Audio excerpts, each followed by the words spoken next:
ಆಮೇಲೆ ಮಾತೆತ್ತಿರೆ ಬೆಂಗಳೂರು ಮೈಸೂರು ಬಗ್ಗೆ ಮಾತಾಡ್ತೀರಿ, ಬೆಂಗಳೂರು ಮೈಸೂರು ರಸ್ತೆ ಬಗ್ಗೆ ಮಾತಾಡ್ತಿರ್ತೀರಿ.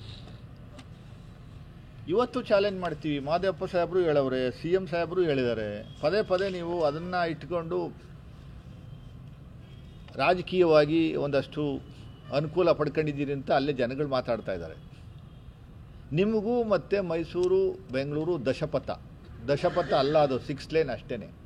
ಆ ಕಡೆ ಈ ಕಡೆ ಸರ್ವಿಸ್ ರೋಡು ಸೇರಿಸ್ಕೊಂಡು ನೀವು ದಶಪಥ ಅಂತೀರಿ. 6 ಲೇನ್ ರಸ್ತೆ ಏನು ಪುಕ್ಕಟ್ಟೆ ಏನು ಕೊಟ್ಟಿಲ್ವಲ್ಲ. ಒಂದು ಸರಿ ಹೋಗಿ ಮತ್ತೆ ವಾಪಸ್ ಬರೋಕ್ಕೆ ಫಾಸ್ಟ್ ಆಗಿಲ್ದಿದ್ರೆ 900 ರೂಪಾಯಿ ಕಟ್ಟಬೇಕು ನೀವು. 900 rupees you have to pay. 1300 ಚಿಲ್ಲರೆ. 1300 ಚಿಲ್ಲರೆ ಅಂತೀಗ.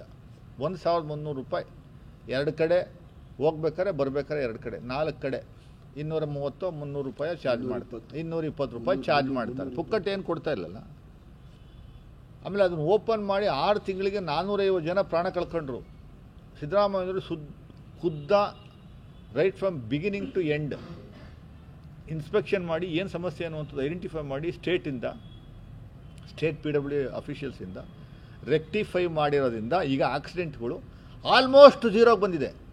ಅವಾಗ ಎಲ್ಲೋಗಿದ್ರಿ? ಆಲ್ಮೋಸ್ಟ್ ಝೀರೋಗೆ ಬಂದಿದೆ. ಇದು ರೆಕ್ಟಿಫೈ ಮಾಡಿದ್ದೆ ಯಾರು?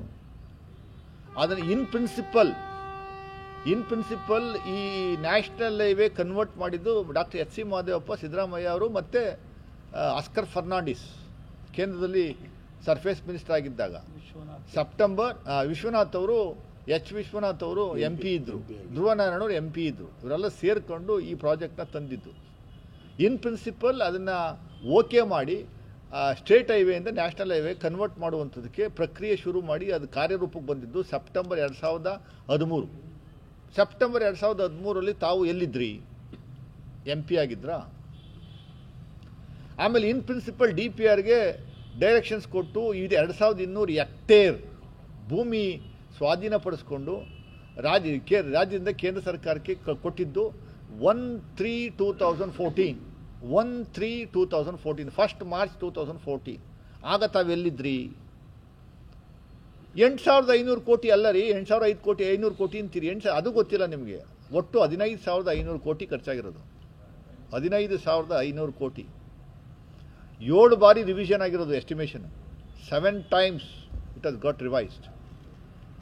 ಅದರಿಂದ ನೀವು ಅಲ್ಲೋಗಿ CPWD ಅದು ಕೇಂದ್ರದ ಅವನ ಯಾರೋ ಕಾಂಟ್ರಾಕ್ಟ್ ಕೊಟ್ಟಿದ್ದಲ್ಲ ಬೂಟ್ಗೆ, ಅದರ ಆಧಾರದ ಮೇರೆಗೆ ಅವನ ಹತ್ರ ಬ್ಲಾಕ್ ಮೇಲ್ ಮಾಡಿ ಮೇಲ್ಗಡೆ ಬ್ರಿಡ್ಜ್ ಮೇಲೆ ನಿಂತ್ಕೊಂಡು ಫೇಸ್ಬುಕ್ ಲೈವ್ ಮಾಡಿ ಅವ್ರನ್ನ ಎದುರಿಸಿ ಸುಮಾರು 100 ಕೋಟಿವರೆಗೂ ಅವ್ರಂತ ಕಮಿಷನ್ ತಗೊಂಡಿದ್ದೀರಾ ಅಂತ ಜನಗಳು ಮಾತಾಡ್ಕೊತಾವ್ರೆ. ಅಲ್ಲಿ ಯಾರೋ ಸೋಮಶೇಖರ್ ಅಂತ ಸುಮಲತಾ ಪಾರ್ಟಿಯವರು ಒಂದು ಪ್ರೆಸ್ ಮೀಟು ಮಾಡಿದ್ದು. ನಾನು ಹೇಳ್ತಾ ಇಲ್ಲ, ಯಾಕಂದ್ರೆ ಡಿಫಾಮೇಷನ್ ಕೇಸ್ ಆಗ್ತಿರ ನಮಗೆ. ನಾನು ಹೇಳ್ತಾ ಇಲ್ಲ, ಅಲ್ಲಿ ಜನಗಳು ಹೇಳ್ಕೊತಾರೋ. ಅದಕ್ಕೆ ಕ್ಲಾರಿಫಿಕೇಷನ್ ಕೊಡ್ತಾನೆ ಇಲ್ವಲ್ಲ ನೀವು. ಅದನ್ನ ಹೇಳಿ. ಅದೇನಾದರೂ ಕಾರ್ಯರೂಪಕ್ಕೆ ಬಂದಿದೆ. ಇವತ್ತು ಮೈಸೂರು ಬೆಂಗಳೂರು 1 hour 1.5 hour ಒಳಗಡೆ ನಾವು ಮೈಸೂರಿಂದ ಬೆಂಗಳೂರು ಹೋಗ್ತೀವಿ, ಬೆಂಗಳೂರಿಂದ ಮೈಸೂರಿಗೆ ಬರ್ತೀವಿ ಅಂದರೆ ಆ ಕೀರ್ತಿ. ಆಮೇಲೆ ಸರ್ಕಾರ ಅವ್ರದ್ದು, ಕೇಂದ್ರ ಸರ್ಕಾರ ಅವ್ರದ್ದೇ ಇದ್ರೂ 2018ವರೆಗೂ ಯಾರು ಸರ್ಕಾರ ಇತ್ತು ರಾಜ್ಯದಲ್ಲಿ? CM ಯಾರಿದ್ರು? ಸಿದ್ದರಾಮಯ್ಯನವರು ಇದ್ದರು. PWD minister H.C. ಮಾದೇವಪ್ಪನವರಿದ್ರು. H.C. ಮಾದೇವಪ್ಪನವ್ರನ್ನ ನಿತಿನ್ ಗಡ್ಕರಿ ಸರ್ಫೇಸ್ ಮಿನಿಸ್ಟರ್ ಆದಮೇಲೆ ಹುಬ್ಳಿ ಕರೆಸ್ಬಿಟ್ಟು ಅವ್ರಿಗೆ ಸನ್ಮಾನ ಮಾಡಿದ್ರು.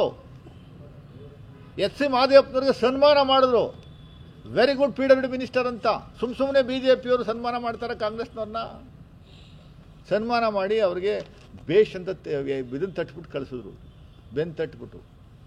ಇದು ನಂದು ಅಂತ ಸುಮ್ಮನೆ ಸುಳ್ಳು ಹೇಳ್ಕೊಂಡು ಯಾವತ್ತಾದರೂ ಒಂದು ಪೀಸ್ ಆಫ್ ಡಾಕ್ಯುಮೆಂಟ್ಸ್ ರಿಲೀಸ್ ಮಾಡಿದ್ದೀರಾ? ನಂದು ಅನ್ನೋದಕ್ಕೆ ಸುಮ್ಮನೆ ಪ್ರಶ್ನೆ ಕೇಳ್ತೀರಿ. 14ನೇ ತಾರೀಕು 2016 ಯಾರು ಬಂದು ಗುದ್ಲಿ ಪೂಜೆ ಮಾಡಿರೋ? 2018 ಯಾರು ಬಂದು ಓಪನ್ ಮಾಡಿರೋ? 2023 ನರೇಂದ್ರ ಮೋದಿ ಅವರು ಬಂದು ರೆಡ್ ಕಾರ್ಪೆಟಲ್ಲಿ ಟಾಟಾ ಮಾಡಿಬಿಟ್ಟು ಮದ್ದೂರ್ ಹತ್ರ ಡಿಕ್ಲೇರ್ಡ್ ಓಪನ್ ಅಂತ ಮಾಡಿದ್ರಲ್ಲ ಮಾರ್ಚ್ ತಿಂಗಳಲ್ಲಿ. ಇನ್ಕಂಪ್ಲೀಟ್ ಆಗಿದ್ದು ವರ್ಕ್ನ. ಅದರಿಂದ ತಾನೇ ಒಂದು 600-700 ಜನ ಸತ್ತೋಗಿದ್ದು ಪಾಪ.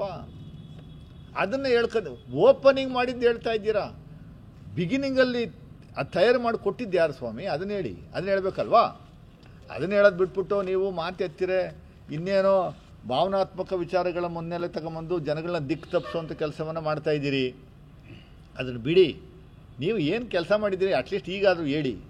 ಒಂದು ವೈಟ್ ಪೇಪರಲ್ಲಿ ಟೈಪ್ ಮಾಡಿಬಿಟ್ಟು ಜನಗಳಿಗೆ ಕೊಡಿ, ಏನೆಲ್ಲ ತಗೊಂಬಂದಿದ್ದೀನಿ ಅಂತ. ನಂಬರ್ 1 2 3 4 5 ಅಂತ.